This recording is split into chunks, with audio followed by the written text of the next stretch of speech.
The hottest thing in police work these days is the TASER, a device which sends painful jolts of electricity into the human body, throwing muscles into uncontrollable spasms. Police see it as a whole new way of controlling people without injuring either themselves or the suspect. Frequently, the mere sight of a TASER will convince a criminal to give up without a fight. It's so effective, police are sometimes too quick to use it, subjecting people to excruciating pain for no good reason. Some have even died after being hit by a TASER. Whatever you think of TASER after watching this story, you better get used to it. TASER is now used by more than 16,000 law enforcement agencies in the U.S. It all started when two brothers, Rick and Tom Smith, founded TASER International and set out to corner the stun gun market. We believe in what we are doing. We have changed the world. Very few people can say that. By Tom Smith's count, more than 500,000 law enforcement officers in the United States now carry tasers.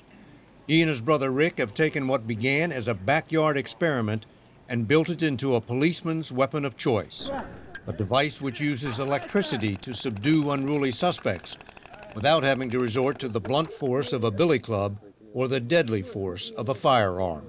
The idea of using electricity to incapacitate at its core is frankly a beautiful and simplistic idea that rather than causing death or injury to someone, if we can just temporarily take away control of their body and get them under control, it's about as nonviolent as you could get.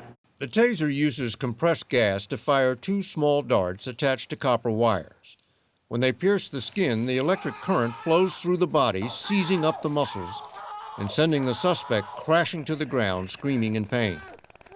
This is a whole new device. It's a whole new way to control people. Jeffrey Alpert has written what to date is the definitive study of taser use for the National Institute of Justice. When used properly, a taser is a very effective tool in law enforcement. Well, then I guess the question is, do police use a taser properly? Well, that's the million-dollar question. Alpert's study found instances of what he calls lazy cop syndrome, using the taser instead of proper police procedures. So the taser is now the go-to weapon? Yes, sir. We see very often that taser is what officers turn to very quickly now in an encounter. Are they using them too quickly? Some are.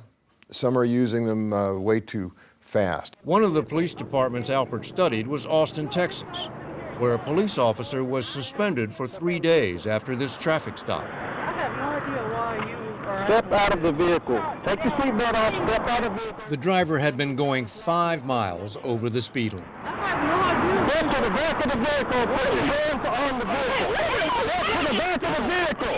Step. Las Vegas was one of the first big city police departments to issue tasers to cops on the beat.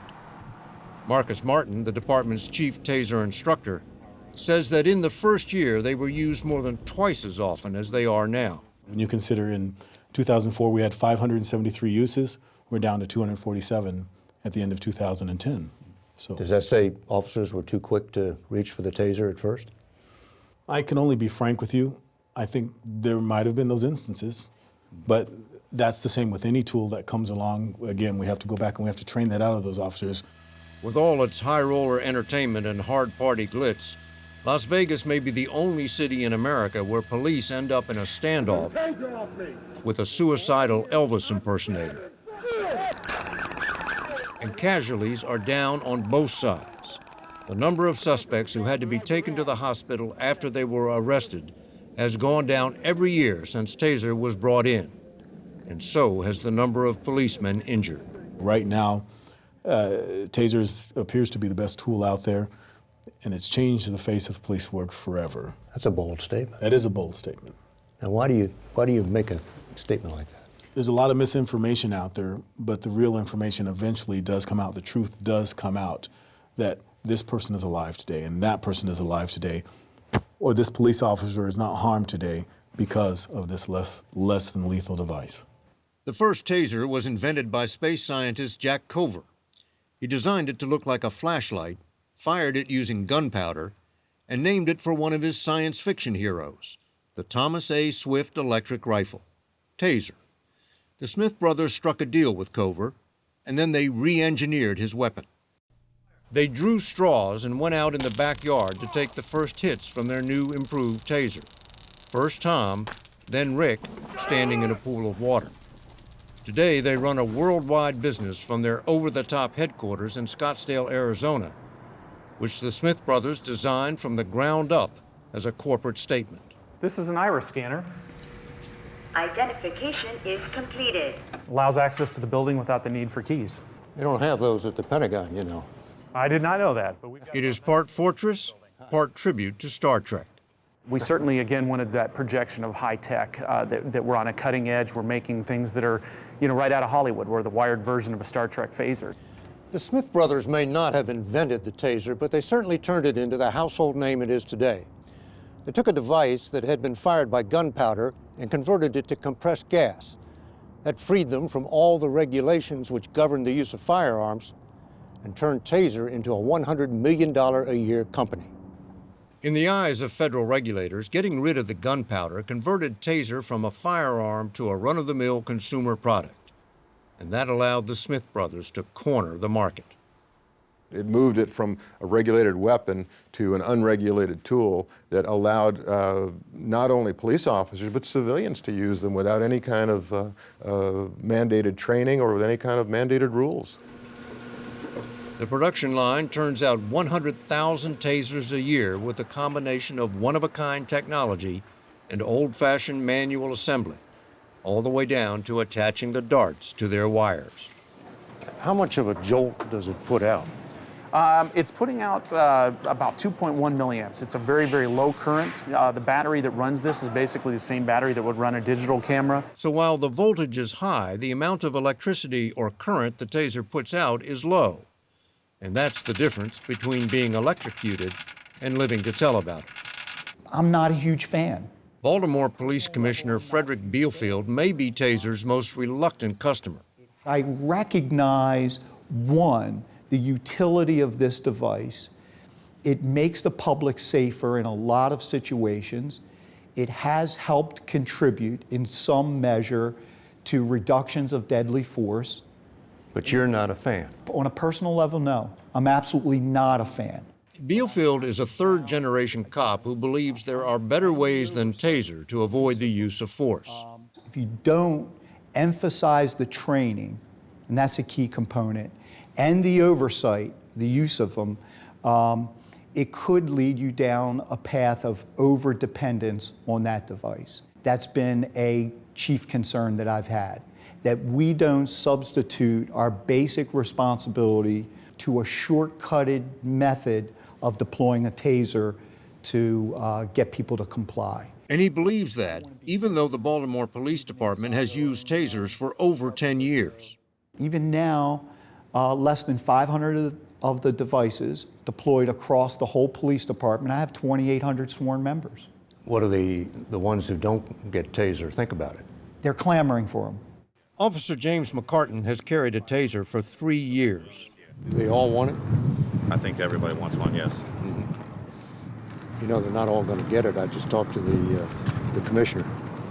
Oh, I got mine. Sergeant Harvey Boblitz, who patrols Baltimore's inner harbor with its tourists and nightlife, has only used his once, but it frequently comes in handy. To carrying it, to having it with you is a big deterrent.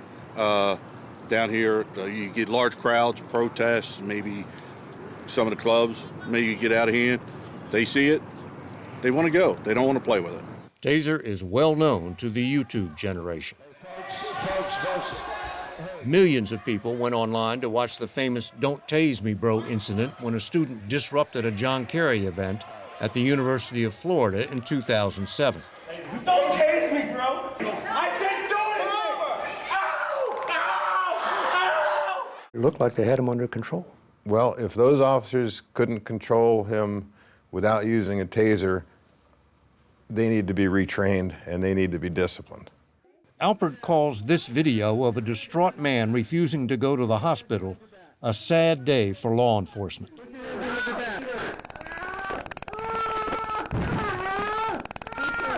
Do you ever look at a taser on the internet and say, no, that is not how you use a taser? Yeah, there have been cases where you look at it and you go, Boy, you know, what were they thinking? And then there are the tragic but rare cases like that of 17-year-old Darrell Turner, who in 2008 was fired for stealing snacks from the grocery store where he worked. He's very upset. He thinks he's been treated unfairly. John Burton is an attorney representing Turner's family in a lawsuit against TASER. He'll push this display off the counter here. Police were called. Now here's officer who's pulled his TASER out already as he's walked in the store. Now you can see the laser sight of the TASER on his chest, and now he's tased.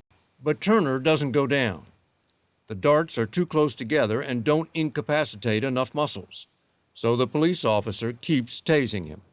And now he is collapsed on the floor, and he never moves again. And I think the only explanation is that the electrical shocks from the TASER device caused this young man to have cardiac arrest and die. A jury agreed and awarded $10 million to Turner's family, a verdict TASER has asked the judge to set aside. TASER has been sued 192 times for allegedly causing injury or death and has lost only one other case. Because the Turner case is still in court, the Smith brothers won't talk about it. But in other cases, they argue strenuously against assuming the electric shock is the cause of death. That's a common sense thing people jump to, but let me take the argument from a different angle. What's wrong with common sense? People tend to overreact and immediately want to pin it on the electricity because it's something they don't understand. Police have tased nearly 1.5 million suspects. According to Amnesty International, 485 have died afterwards. The vast majority of those, there is a clear other cause of death. It includes people who died of a cocaine overdose. If you neck it down to the cases where there is legitimate scientific debate that the TASER may have caused the death, we're talking about less than 20, over a decade. In that same decade, TASER has run off all its competitors, established a virtual monopoly among law enforcement agencies, and is now pushing into the consumer market. You know, our intent is to make a tool that protects life, and those incidents are tragic, but it's unfortunate and it happens. Let's be fair about this. You're on a mission to save lives. You're also on a mission to sell TASERs, correct? That's true. If your intent is to sell TASERs, the more TASERs out there, the better your business is. Why should we accept your statements on the safety of TASERs? You shouldn't. We're not impartial. We're not the experts. But the science is really pretty compelling that while TASERs, we're not risk-free, but we take the most dangerous of situations and we make them safer.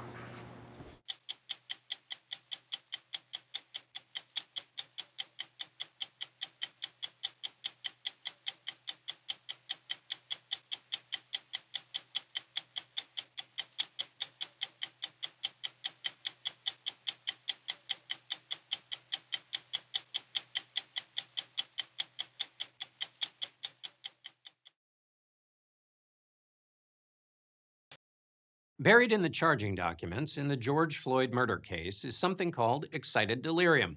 One of the junior officers mentioned it during Floyd's arrest. We had never heard of excited delirium, but discovered it is widely used by police and paramedics to describe a life-threatening syndrome among suspects exhibiting wild behavior and extreme strength, and that it is being used to justify injecting them with a powerful chemical restraint, ketamine. But in the medical world, we found deep skepticism over whether excited delirium is even a real condition, and concern about an over-reliance on ketamine and the use of excited delirium as a shield to protect police from charges of misconduct. These issues are at the heart of 5 federal, state, and city investigations sparked by the death of another black man named Elijah McClain. He's being erased. He's being literally erased from existence. They forced his breath out of him. They forced his life out of him. Shanine McClain describes her 23-year-old son Elijah as a peaceful person, a musician who played violin for rescued animals. On August 24th last year, he bought an iced tea at a convenience store in Aurora, Colorado. Surveillance video showed him wearing a mask and bowing to customers. He had committed no crime. Yet someone called 911 saying McClain was behaving oddly. Hey, stop right there. Stop. Stop. Stop. Stop. I have a right to stop you because you're being suspicious. Well, okay. Turn around. No, Turn around. actually, Stop tensing up. Let go of me. Stop tensing up. No, I am an introvert. Stop Please respect tensing the up. boundaries that I am trying to. speaking. They could have asked questions before they hopped out the car. They could have treated him like a person instead of an animal. I'm so sorry. You're done, dude. I have no gun. That's where I tried prodding. I don't do that stuff. I don't do any fighting. Other units that are not here. The 3 officers, who were joined by at least 9 more, put McLean in a neck hold, forced him to the ground. I can't breathe correctly because Handcuffed and struggling for air, he vomited. If you keep messing around, I'm gonna bring my dog out. He's gonna dog bite you. You understand me? Keep messing around. Within minutes, he lost consciousness. Could they have done things differently? Absolutely. I wish they would have. Elijah McLean did nothing wrong, so yeah. The officers don't know that, though. The officers know nothing about Elijah McLean. Adams County District Attorney Dave Young, whose jurisdiction covers Aurora, reviewed all the recordings in the case. You could see that the officers are at least trying to have a conversation with Elijah McLean. But it's a one-way conversation. Absolutely. They're not listening to Elijah McLean. Well, they're not listening to Elijah McLean, that's correct, because they're trying to control the situation. It goes from 0 to 60 pretty quickly. He's pretty articulately saying, I'm an introvert, please don't hurt me, I can't breathe, and yet the escalation of force continues. Well, the escalation started when Elijah McLean didn't stop walking. They took it to the next level and say, all right, this person's not complying with our lawful commands. Now we're going to stop him and go hands-on. The escalation continued. McLean's pleading did too. According to their statements and the district attorney, the police and medical workers said they thought the 140-pound McLean wasn't making sense and showed super strength. Signs they took not as a struggle to survive, but as symptoms of excited delirium. So when the ambulance gets here, we're going to go ahead and give us all the dogs are okay. Yep, sounds good. Perfect, dude. And so, adhering to their protocol, paramedics injected him with a drug called ketamine, a powerful anesthetic used in hospitals. Paramedics gave McLean a ketamine dose for someone closer to twice his weight, according to the family's civil rights lawsuit. He suffered respiratory and cardiac arrest and died 3 days later. His death triggered protests and calls for accountability. But District Attorney Dave Young chose not to file criminal charges against the officers. Now, if the officers came right out and shot Mr. McLean, it would be an easy decision for me, okay? If that's the bar, that seems like an extremely high bar. If it was the carotid hold, and the pathologist came in and said he died from strangulation, and then I would have to look and say, what the heck is going on here? Why did they have to use that amount of force under these circumstances? Let me borrow that sentence from you. What the heck is going on here that they had to use that amount of ketamine? Why isn't that the same thing? They have a policy in the city of the Aurora that says paramedics do this when you have these circumstances, and they follow that policy. That policy is now on hold and under review in the wake of McLean's death. The county coroner, who consulted with police in conducting the autopsy, concluded the cause of McLean's death was undetermined, because he may have died from a host of possible causes, including excited delirium. And that possibility, District Attorney Dave Young said, convinced him he could not win a homicide case against the officers. Did the excited delirium being included in the autopsy make your job easier or harder in terms of making your final determination? That's a good question, and the answer to that question is it made it easier, because you're missing a key element to a homicide investigation. You can't file a homicide charge without cause of death. The term excited delirium, not all doctors agree that it even exists as a condition. Do you see problems in that, or do you think it's an airtight term? Well, I think it's science. I think there's always, in pathology, there's a best guess, for lack of a better term. When you listen to the audio of the arrest, do you hear him being delirious? When I hear him on that tape, I hear him completely sane, completely in his right mind. I truly believe was in his right mind up until the time he passed out. Elijah McLean's case is not an isolated one. A 2018 review of 66 studies and articles referencing excited delirium found it was cited in more than 10% of deaths in police custody. Though it is supported by some in law enforcement and emergency medicine, it is not recognized by the American Medical Association, the World Health Organization, or the American Psychiatric Association. Paul Applebaum, who oversees changes to psychiatry's main diagnostic manual, says excited delirium is bad science based on faulty studies that grew out of the 1980s cocaine epidemic. Excited delirium is a perplexing term from my perspective.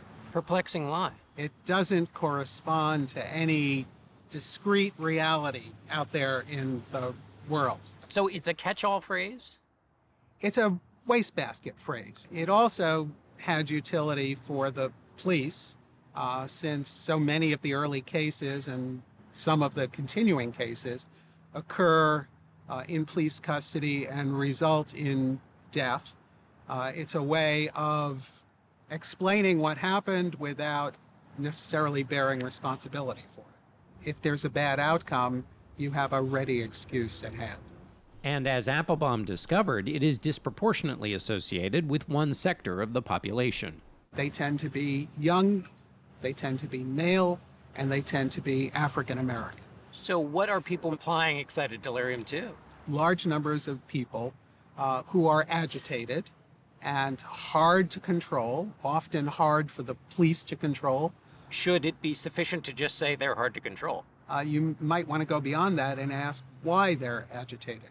Is this somebody who's intoxicated? Is this somebody who is experiencing a psychotic episode? Or is this somebody who's just afraid, who's been confronted by the police on a dark street at night, minding his own business, and is suddenly fearful for his life? While the debate over the validity of excited delirium continues, even some of its proponents say it has been applied too often, creating a demand for a quick-acting solution and triggering a rise in the use of the drug ketamine, which can be deadly during arrests. Over the last several years, there's been almost an exponential growth in the use of ketamine in exactly these kinds of encounters on the street with the police, with the EMTs then called to help subdue the person. In Colorado, for example, in the last 2.5 years, 900 doses of ketamine. Does that seem excessive? That seems astounding. Resulting, Colorado data shows, in nearly a 17% rate of complications. Using ketamine for excited delirium became more widespread after a 2009 paper by the American College of Emergency Physicians and a 2013 study co-authored by Jeffrey Ho, former medical director of EMS at Hennepin Healthcare in Minneapolis. In a blurring of roles, Ho is also a sheriff's deputy in rural Minnesota. In Minneapolis, a city review found a 3,000% increase in the use of ketamine during police encounters from 2010 through 2017, and the jump has led to mistakes. I was trying to figure out how, when you have a diabetic seizure, do you end up getting ketamine? Last July, Barb Johnson's son, Max, had a diabetic seizure, and his girlfriend, Abby, called 911. Johnson, who spoke on her son's behalf, says the police didn't think it was diabetes, but that Max had been using drugs. 3 officers had Abby cornered continually, asking her about drugs, telling her that if we don't want to rip your apartment apart, where are they? Were drugs involved in any way or in the... This was a seizure related to hypoglycemia. As Max emerged from the seizure, confused, agitated, and combative, records show paramedics gave him ketamine, a bad choice after seizures, according to his mother, a nurse. It's unacceptable to me. EMS doesn't always have a reliable, accurate witness to tell them what's going on. These folks did. His girlfriend, Abby, watched as after 2 doses, Max lost consciousness and was rushed to Hennepin Healthcare, the same facility where Dr. Jeffrey Ho launched ketamine studies. Max had to be put on a ventilator for 2 days, but ultimately recovered. Hennepin Healthcare declined our request for an interview. I'm literally telling you, if this happens to my family, it can happen to anybody. Ketamine is supposed to be a medical choice by paramedics in Minnesota, not a law enforcement tool wielded by the police. If they're fighting with police and they don't want to be placed under arrest, that's not a medical emergency. Paramedic Joe Baker says he believes it is a tempting way to end rocky police encounters. Baker, who brought a whistleblower's lawsuit after resigning from his job in Woodbury, Minnesota, was called last year to the home of a man suffering a mental health crisis. He says the police requested that he arrive needle-ready, prepared to administer ketamine. Each police officer asked me if I had my ketamine drawn up, but I let the police officers know, I have it with me, I'm not going to draw it up, I want to make sure that the patient's being evaluated. And they were not happy with that. Joe Baker said he settled the patient without medication. We moved him inside the ambulance. And the interesting part of that was the next thing that that individual said was, well, what's the score of the Vikings? And at that point, I realized how much regret I would have if I decided to follow those directives and administer ketamine. So you deliver the patient to the hospital. After you do that, what happens? I found out from my partner that the police officer was asking why I wasn't willing to play ball and cooperate with them when they were asking me to drop ketamine. And so I found the police officer waiting for me at the fire station after we finished the call. Was he trying to make you feel like you had made them less safe by not coming in and administering it? Yes. In a statement, the city of Woodbury said Baker's claims are without merit and its officers followed policy. Policing by needle for a highly debated condition of excited delirium is hard to track because emergency medical services are decentralized. But Baker says the practice overrides the paramedic's duty to care for patients, a point that he said he made to his superiors. Did they say you did the right thing? No. They told me that I was being insubordinate to that police officer for refusing to administer ketamine. How can you be insubordinate in doing something that they're not supposed to ask you to do? That's a very good question.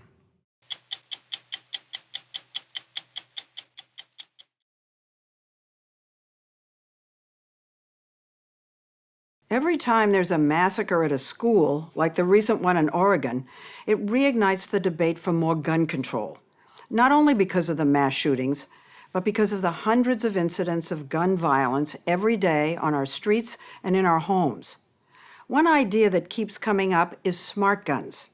These are firearms that only work when they're fired by their owner. It seems that gee-whiz technology is seeping into every corner of our lives. Why not guns?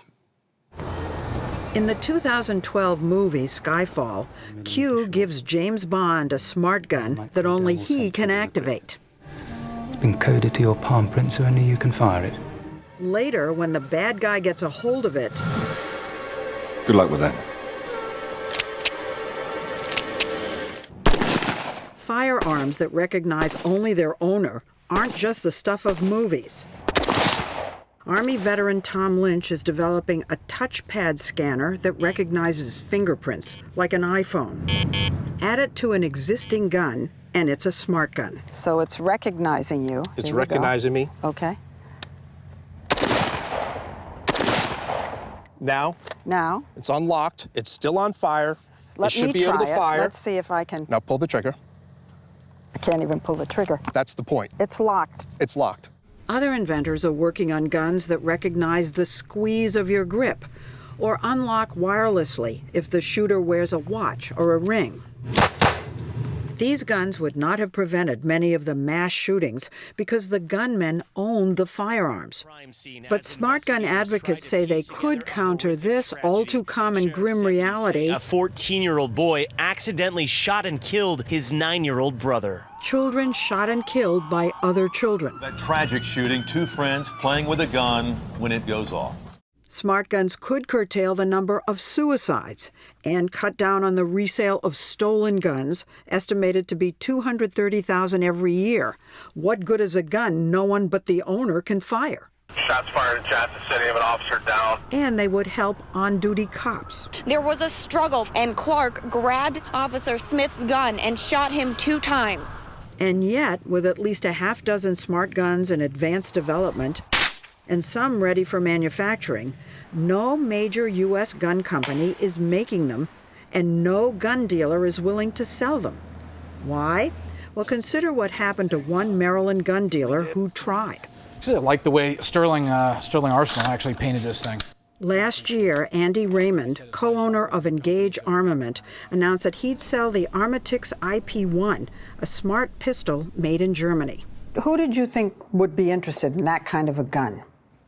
Typically what I like to call fence sitters, so people who aren't normally into guns and don't normally want one, you know, "Oh, I'm too afraid," or whatever. Did you anticipate the reaction that you got? No.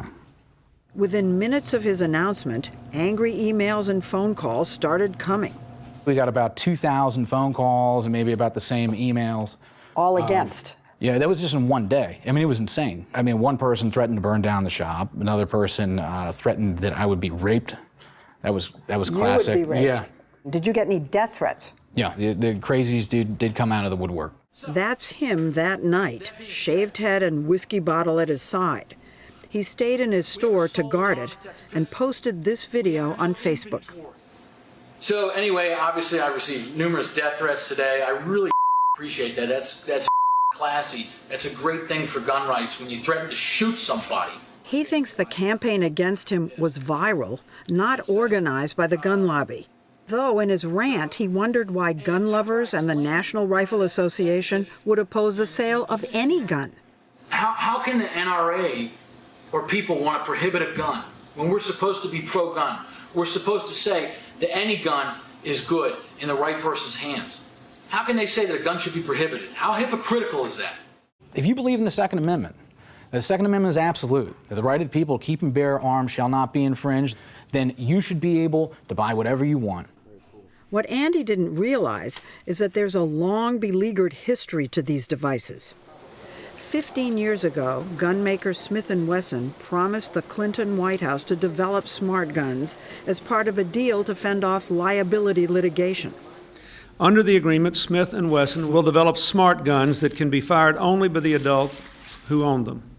The gun lobby organized a boycott against Smith & Wesson, seeing smart guns and other concessions in the deal as part of the gun control agenda. Factories closed, employees were laid off, and after that, no big U.S. gun maker ever went near a smart gun. There's a lot of skepticism and a lot of resistance to them. Steve Sinetti, president of the gun lobby and trade group, the National Shooting Sports Foundation, represents over 12,000 gun makers, dealers, and businesses. Does your organization see the smart gun as gun control?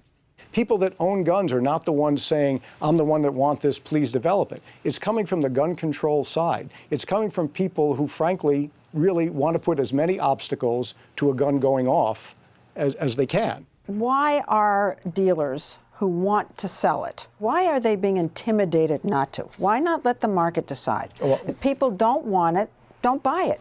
Well, I agree. We think the market should be able to decide that. Well, we have never fought the idea that dealers can put them on the shelves. It's totally up to the marketplace. So where is and the that dealers. fight coming from? And that's the point. People don't understand the passion that firearms owners have for the firearms that they own. The passion has been fueled by the NRA, which says on its legislative website, smart guns could open the door to a ban on all other guns. Why do they say that? Well, it's actually happened. In 2002, New Jersey's governor signed a law that became known as the mandate. There is a statute in the state of New Jersey that would say that once a gun like this is offered for sale anywhere, that's the only kind of gun that could be sold. If these guns are sold in Wyoming or California, this triggers this law that everybody in New Jersey has to have that. Loretta Weinberg, the New Jersey state senator who authored the law, didn't foresee its consequences. We passed that bill to help spur this technology. It appears it totally backfired because it spurred this passionate objection to the gun. Because of the intervention of the NRA and the Second Amendment That folks. they say the reason they intervene is because of the mandate. Right. It isn't the law that stopped the development. It is the people who threatened folks who actually wanted to sell such a gun. Andy Raymond came to realize that even if he had sold the Armatix gun in Maryland, it might have triggered the mandate, banning the sale of regular handguns in New Jersey. The people of New Jersey, my apologies. You got nothing to worry about from me. I did apologize. I'm sorry. I'm sorry to this day. Did you actually sell any of the Armatix guns? No. After his case came to her attention, the New Jersey senator offered to rescind the mandate if the gun lobby publicly removed its opposition to smart guns. She's yet to hear back. They seem to oppose almost everything. Anytime we suggest anything, we've gotten very little cooperation back. If the law were completely repealed, do you think that the gun lobby would then let this go forward? No. Why are you trying to take my firearm, which I store safely and properly, and I've never had problems with it, and add something to it that's going to make it more prone to failure? What about this argument that we have seat belts, we have airbags, they're mandatory. Why not make a safe gun mandatory? Firearms are safe. The firearms manufacturers include appropriate locking devices for their guns along with them when they're shipped. They may be low tech, but they work. He says adding high tech to guns may make them less safe. For example, the batteries that operate the smart guns. We've all had battery-operated devices where the battery dies. So the people who are working on this tell us that the batteries will have a 10-year life. What about the 11th year? Well, you change the battery. If you remember, I mean, no, you're going to get a warning. Okay, if the gun is stored inside a cabinet or a box or a safe or something like that, you might not see the warning. Other concerns. Will fingerprints work in snow and rain? Will they work if you're sweating because an intruder entered your home? Could guns using wireless technology be hacked or jammed and disabled remotely by the government? We have to be careful not to fall into the technology trap. It doesn't solve every problem. It's great. We're not Luddites. We're not here saying that technology is a bad thing. Technology obviously improves our life in many ways. But I think you have to look at firearms in a slightly different way. Their mechanisms are the way they are over centuries of development. They're at the state now that the consumers want them. And in the United States, there's lots of tradition involved with firearms. People like guns of the Old West. They like them the way Davy Crockett used them. They like them the way they were used years ago. That was the case a decade and a half ago, as Jonathan Mossberg found out. He had left his family's gun-making business, Mossberg & Sons, and invented a smart gun that works in conjunction with a ring. I get my own, right? You get your own ring. The ring has a tiny computer chip inside a black stone, which transmits a signal. When it's close to the trigger, it unlocks the gun. Alternatively, if I were to grab it, nothing happens. Mossberg's gun was ready to sell 13 years ago, but people weren't really, there was some market, but not enough. So we decided not to sell it. And has something changed? Yes, we all started living with these evil things. And so we became comfortable trusting it. They guide us to our destinations, they make sure we're okay for meetings, and they're extremely reliable. He thinks that today's young parents, comfortable with technology, are a ripe market. And Silicon Valley agrees. This is going to happen outside the gun industry. Why they aren't doing research and investing in this baffles me. Ron Conway, one of the early investors in Facebook and Google, is now looking for, he says, the Mark Zuckerberg of guns. He has funded at least 15 smart gun inventors, including those involved in the 2 guns we tested. Are you thinking that if the gun manufacturers don't come along, that they're going to be like Kodak? They're just Absolutely. This is what you're saying. Yes, Kodak and Polaroid all wrapped in one. You cannot stop innovation. And this is an area where innovation is taking over. Are you not worried about the politics of this whole issue?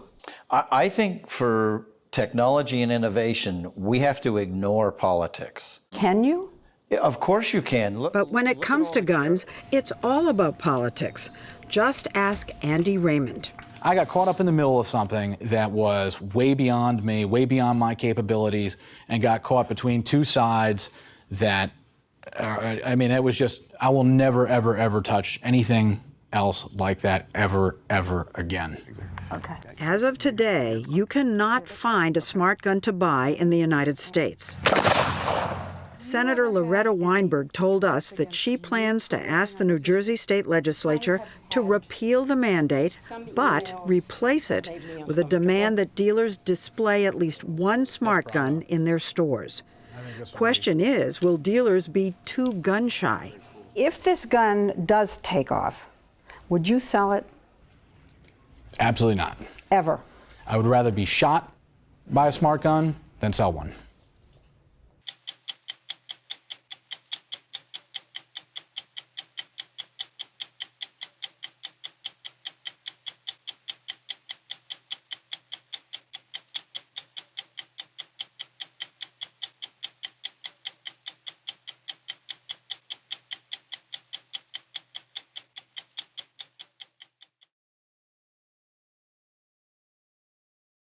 As the coronavirus pandemic sweeps through the country, panic and fear have caused a run on hand sanitizer, toilet paper, and guns.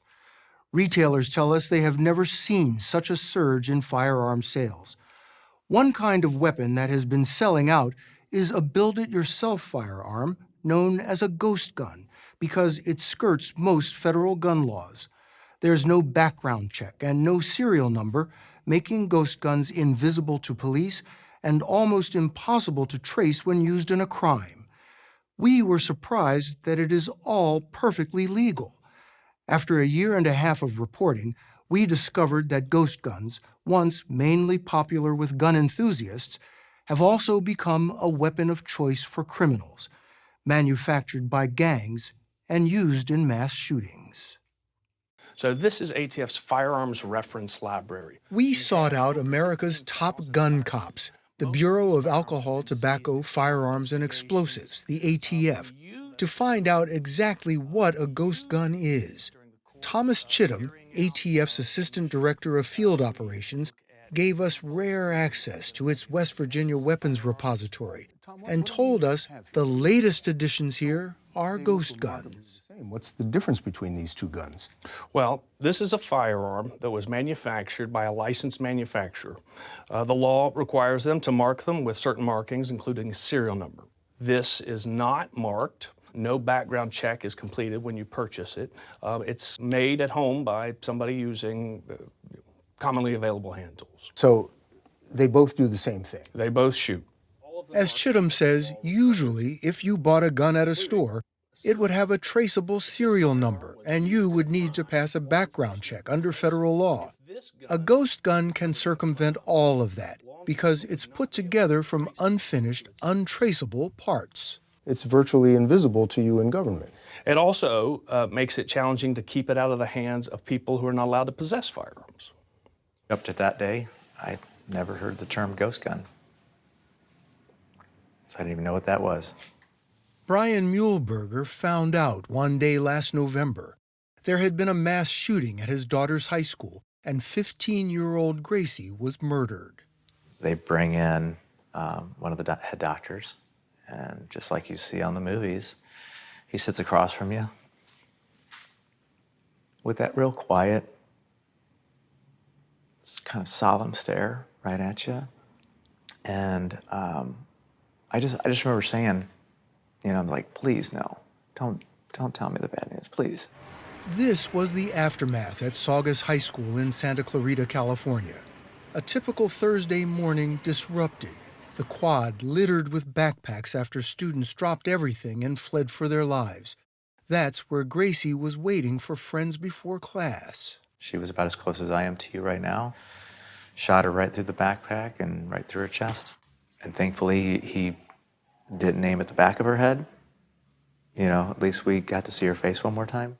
This senseless act of violence. Los Angeles County Sheriff Alex Villanueva arrived at the scene not long after the shots were fired. This kid shows up at school. What happened? He shows up at school. He has a backpack. His mom had packed the lunch for him. In the backpack was also a .45 auto. It was loaded. Carrying that loaded ghost gun was Nathaniel Burhow, a high school junior. In addition to Gracie, he shot and killed Dominic Blackwell and wounded 3 other students.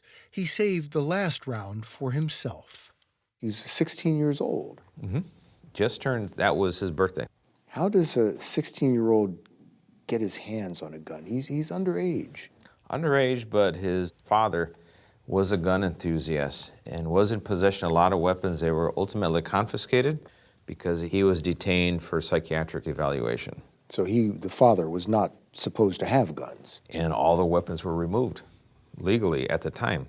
Sheriff Villanueva suspects that's when the father turned to ghost guns, and his son got his hands on one. 6 months later, the Saugus investigation is still ongoing. This is the actual weapon that was used in the Saugus shooting. It is a ghost gun. It was assembled. We don't know by who, but we believe it was the father of the suspect, and it came into possession then of the shooter himself. Ghost gun parts can be used to fabricate a handgun or even an AR-15. The parts are widely available across the country in stores and online. In the wake of the coronavirus pandemic, they have been flying off the shelves. They're shipped right to your door, not much harder than ordering a pizza. We bought a kit online for $575 that has everything you need to make a 9mm handgun. It came in parts like IKEA furniture, but for firearms, and even includes the drill bits you need to put the gun together in the comfort of your own home. Why is it so easy to buy? Because federal gun law only regulates this part, called a frame or a lower receiver. But until you drill out these holes and file down this bit here, in the eyes of federal law, it's just a hunk of metal, or in this case, plastic. What you do is you get your lower here. YouTube videos will show you step by step how to turn that piece of plastic or metal into a gun. So if I can do this, anybody can do this. So you have pretty much this open season. Anyone who is a prohibited person that wants to arm themselves now has a very easy way to do it. But if you're a felon or judged mentally unfit, for example, federal law says you're not supposed to have any kind of firearm. Build a ghost gun, no one knows you have it. These are all ghost guns? Everything here is a ghost gun. Ironically, California has some of the strictest state gun laws in the U.S., and yet it's the epicenter of this growing problem. Where on your list of worries do these ghost guns fall? Well, along with terrorism, active shooter, this is way up there on the list. Villanueva oversees the largest sheriff's office in the country, and he says over the last year, the number of ghost guns turning up in LA County investigations has jumped by 50%. Domestic assault, assault with a deadly weapon, distribution of child pornography, possession of child pornography, armed with a ghost gun. Domestic violence, assault with a deadly weapon, drug deal. It's an epidemic that has blindsided police across the country.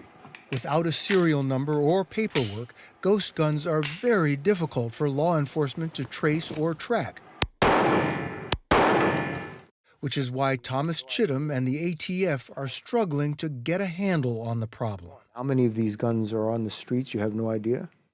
No, I have no idea. And how many crimes are being committed by these guns? You have no idea? Well, not with precision. They still represent a minority of the firearms that are being used in crimes, but we do see that they're increasing significantly and rapidly.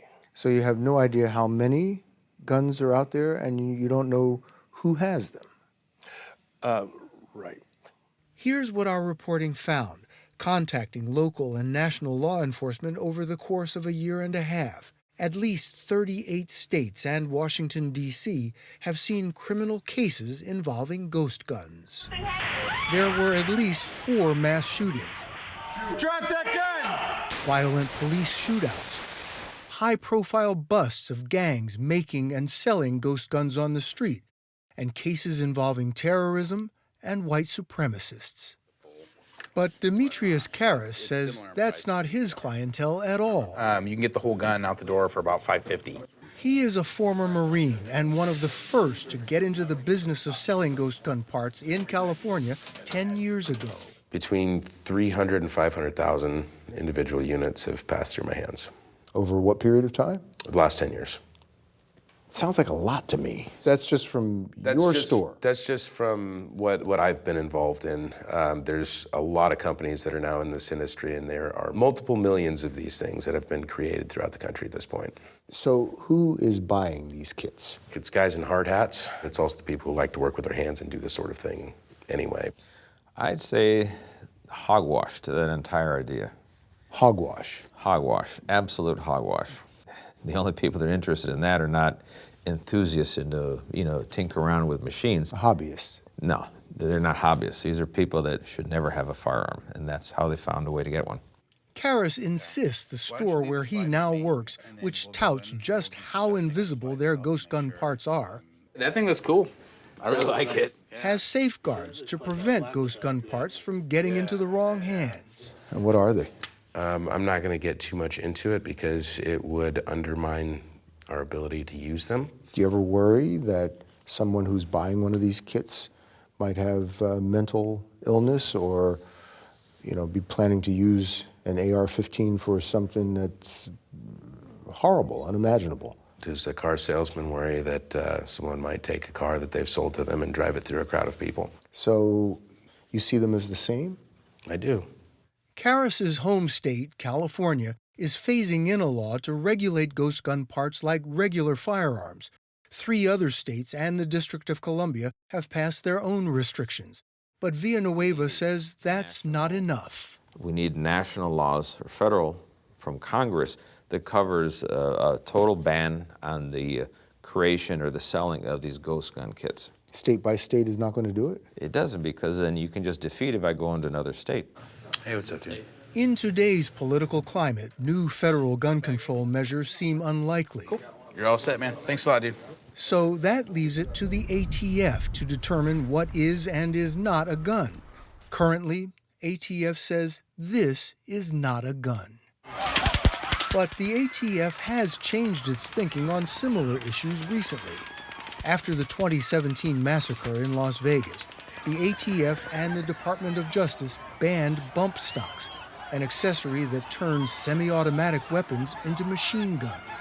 ATF Special Agent. Former acting director of the ATF, Thomas Brandon, helped implement that change and was ready to recommend to his bosses at the Department of Justice that they reclassify certain ghost gun kits, like the one we ordered, as firearms because of how easy they are to put together.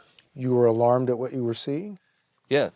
And so I said, well, right now we have a public safety concern. You thought that the ATF should reclassify these kits as firearms? Yes. As the head of the agency at the time, I said, I'm going to do everything I can for public safety with my team. If you want to buy a kit and make your own gun, it's just going to have a serial number on it. Thomas Brandon retired last spring before any action was taken. We asked the Bureau of Alcohol, Tobacco, Firearms, and Explosives if there was any follow-up on Brandon's plans, and were told, quote, ATF routinely reviews our practices, procedures, and determinations. However, it would be inappropriate to comment on internal discussions. Thomas Chittum says the ATF is doing everything it can. Is this just one of those political hot potatoes that nobody wants to touch? Well, gun law is one of the most divisive topics in America, and ATF sometimes finds itself in the middle. As for Saugus, it was the first high school mass shooting with a ghost gun. Brian Muehlberger, a pistol owner himself, says if something isn't done about ghost guns, it won't be the last. I'm not against owning guns, but I also believe strongly that this is a serious problem that's occurring that no one knew about. So I just feel like something needs to be done. It's become too easy.